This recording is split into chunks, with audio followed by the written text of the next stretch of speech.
What if Adam, the first man described in Genesis, was not simply molded from dust by the hand of God, but rather engineered by powerful beings who came from the heavens? The very foundation of humanity could hide a secret that blurs the line between divine creation and genetic manipulation. When we look deeper into the ancient Sumerian texts, far older than the Hebrew Bible, we find the figure of Adamu, the prototype of mankind, formed not from nothing but from a deliberate fusion of earthly and otherworldly essence. This raises a haunting question. Was Adam not just the first man, but the first hybrid? The Hebrew account of Adam presents a poetic and symbolic creation story, God forming man from the dust of the ground and breathing into him the breath of life. But the Sumerian version of humanity's origin, inscribed on clay tablets thousands of years before the Bible, tells a far more technical tale. According to the Enuma Elish and other Mesopotamian myths, the Anunnaki, ancient gods who descended from the stars, grew weary of laboring on Earth. They needed workers to mine resources, particularly gold, which many scholars of alternative history claim was vital to repairing their home planet's atmosphere. The solution was drastic: to engineer a new being. They took a creature of the earth, perhaps an early hominid, and infused it with their own divine blood, their essence. Out of this mixture came the first Adamu, the worker who would serve as a bridge between the gods and the beasts. What is striking is the similarity between the biblical Adam and the Sumerian Adamu. Both are described as the first man, both exist within a garden-like setting, and both are given breath or essence that distinguishes them from the dust or clay from which they came. Yet, in the Sumerian account, this was not a mystical event, it was a scientific one. The breath of life becomes, in this interpretation, the genetic coding of the Anunnaki, a transfer of information that turned clay into flesh, beast into man. If we consider Adam as the first hybrid, this reframes the story of Eden entirely. The serpent's temptation, the pursuit of knowledge, and the struggle between obedience and rebellion take on the qualities of control, freedom, and hidden truth. Was the tree of knowledge simply a metaphor for forbidden awareness, the realization of humanity's hybrid origins? If Adam was a mixture of earthly material and heavenly essence, then perhaps the true sin was not disobedience but the awakening of self-awareness, the discovery of a secret meant to be hidden.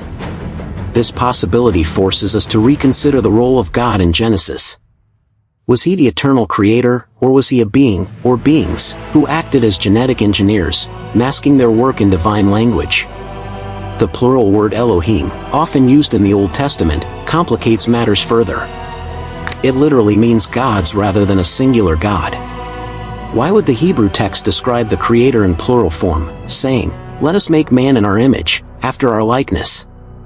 For traditional theology, this is often explained as a majestic plural or even a hint at the Trinity. But for those who read these words alongside the Sumerian texts, the explanation seems different: multiple beings, the Anunnaki, involved in the crafting of mankind. The Garden of Eden itself also mirrors earlier Mesopotamian imagery. In Sumerian lore, the gods resided in lush, fertile paradises, often walled and guarded, filled with sacred trees that offered both immortality and wisdom. Adam and Eve's placement in the garden may therefore not have been a purely symbolic act, but an echo of these older traditions where mankind was first introduced into controlled environments, gardens that were less natural and more like enclosures, laboratories of divine experimentation. The cherubim placed at Eden's gates after Adam's exile bear resemblance to the guardian figures of Mesopotamian temples, winged beings who protected sacred knowledge. Even the formation of Eve takes on a new dimension under this lens. In Genesis, Eve is taken from Adam's rib, a mysterious procedure that has long puzzled readers. But in Sumerian tradition, the creation of female counterparts involved additional experimentation and genetic refinement. Could rib be a mistranslation, a symbolic rendering of DNA, perhaps a reference to the double helix structure that carries life's blueprint? The word translated as rib in Hebrew, tsila, can also mean side or part. This opens the door to the idea that the biblical authors preserved an echo of genetic engineering, simplified into the language of their time. If Adam was indeed a hybrid, a merging of Anunnaki and earthly being, then humanity itself carries within its veins a dual inheritance, the dust of the earth and the blood of the stars.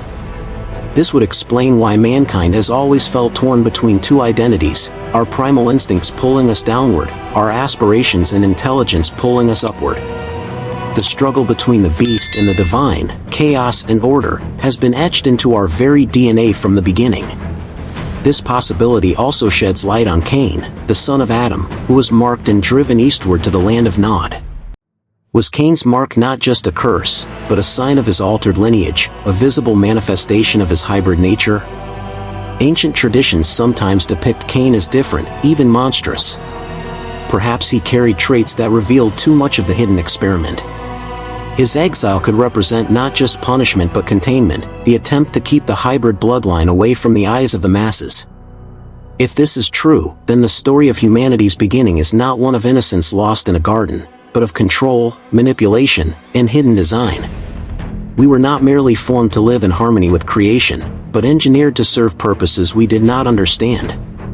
Adam, the first man, was not only the beginning of humanity, he was the prototype of a greater plan. And yet, within this hybrid creation lay a spark of defiance. Whether divine breath or alien essence, something within Adam drove him to seek knowledge, to resist control, to question his boundaries. Perhaps this is the true gift of the hybrid, the ability to transcend the intentions of the makers. For if Adam was designed to be a servant, then the choice to disobey was the first step toward freedom. The forbidden fruit was more than an act of rebellion, it was the awakening of a hybrid consciousness, a declaration that humanity would not remain bound forever. Thus, the question remains, was Adam a man, a creation of dust and spirit? Or was he Adamu, the hybrid offspring of beings from beyond the stars, carrying in his veins the legacy of both earth and heaven? The answer may forever be hidden in myth, but the echoes of that possibility resound through every ancient text, every forgotten tablet, and perhaps even within the restless longing of our own souls. If Adam was not merely a man formed from clay but rather a being shaped by the fusion of divine essence and earthly material, then what does this mean for humanity? The ancient stories of the Anunnaki describe them as celestial visitors who descended upon the earth, bringing knowledge, law, and a strange new order. Within these myths lies a recurring suggestion that mankind was not created in a single, miraculous act, but engineered, refined, and altered. The narrative of Adamu, as some Mesopotamian traditions suggest, points to a prototype, a first attempt to forge a hybrid being capable of surviving on Earth and serving the purposes of the gods. Could it be that the biblical Adam is, in fact, a reflection of this ancient memory, one where heaven and earth, God and mortal, fused into something entirely new? The idea that Adam was a hybrid is not as far-fetched as it seems when we consider the parallels between the Sumerian and biblical texts. The Genesis story tells us that man was formed from the dust of the ground and that the breath of life was given by God himself. The Sumerian records echo this but with a more technical undertone. The gods mixed the clay of the earth with the essence of the divine. In other words, something of heaven was added to the raw material of earth, producing a being that was neither fully divine nor fully mortal. This mirrors perfectly the notion of a hybrid creation. Such a concept also helps explain why Adam is portrayed as so unique, bearing within himself both fragility and eternity, both mortality and a spark of the eternal flame. But why would the Anunnaki, or in the biblical sense, God, want such a being? In the Mesopotamian myths, the answer is clear: humanity was designed to work, to serve, and to sustain the gods. The Enuma Elish and other Sumerian epics speak openly of mankind as a labor force, fashioned to relieve the divine beings of toil. The biblical text, while more symbolic, reflects a similar theme. Adam is placed in the garden to tend it and keep it. This is no mere paradise of leisure but a carefully crafted environment where Adam's role is defined as stewardship, management, and labor. The parallel suggests that the purpose of humanity, from the very beginning, was tied to service, not simply existence.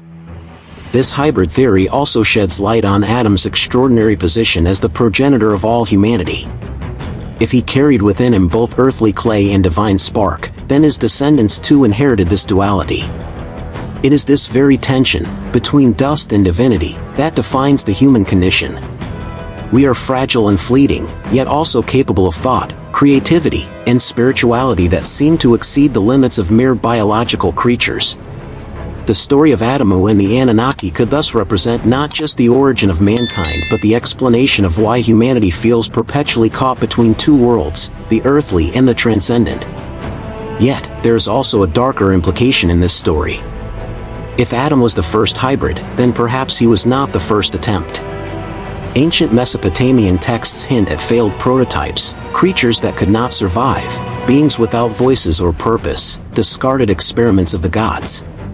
Could the legends of monstrous beings, half human and half animal, that appear across world mythology be echoes of these failed attempts?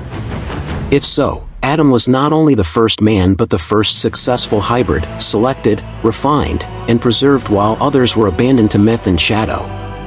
Such an idea radically reshapes how we see the Garden of Eden. Perhaps Eden was not merely a divine paradise but a controlled environment, a kind of enclosure where this new being could be observed, nurtured, and tested. The tree of knowledge, forbidden to Adam and Eve, may represent withheld information, a boundary placed on this hybrid creation to keep him within limits. When Adam reached beyond it, he did what hybrids often do: he sought to transcend the role imposed upon him. The punishment that followed was not simply disobedience but the breaking of an experiment's conditions. He was cast out, no longer sheltered in the God's garden, forced to live as an independent being, a hybrid now free, but also burdened with mortality. If we read the story this way, Adam was more than the first man, he was the first bridge between heaven and earth, the prototype of a new species. His hybrid nature explains not only his exalted role but also his fall, his struggle, and his legacy. And it raises the question, was humanity meant to remain servants of the gods, or was the very act of rebellion the true awakening of the human spirit? If Adam was the first hybrid, then his story is not simply about beginnings, it is about destiny. The moment he ate from the tree, he crossed a threshold. He was no longer just the experiment of divine beings, he became something unpredictable, something that even the gods could not fully control. In this light, the fall of man is not a tragedy, it is a transformation. Adam stepped out of the role of servant and into the role of sovereign, carrying both the weight of mortality and the fire of divine knowledge. This is why the echoes of Adamu and the Anunnaki matter. They suggest that humanity was never meant to remain static. We were designed as hybrids, but within us lies the capacity to evolve, to grow beyond the purposes for which we were made. Every myth of forbidden knowledge, every legend of rebellion, is a reflection of this truth, that the human journey is defined not by obedience, but by the daring to reach beyond imposed limits. Adam's exile, therefore, is not merely punishment, it is liberation. Outside Eden, man is free to stumble, suffer, and strive toward a destiny that even the gods could not script. But this raises a deeper question: if Adam was engineered, then who, or what, engineered us now? Are we still evolving under the hidden influence of higher beings, or did Adam's defiance sever that link forever?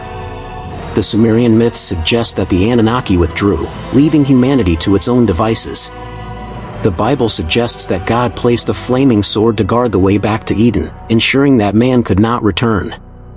In both versions, the message is the same: once awakened, humanity must walk forward, never backward. Perhaps this is the true legacy of Adam. He was not just the first man, not just the first hybrid, he was the first to say no. The first to challenge, the first to question, the first to step into the unknown. And whether by design or defiance, that choice became the foundation of all human history. We are the children of clay and spirit, of earth and heaven, forever seeking what lies beyond.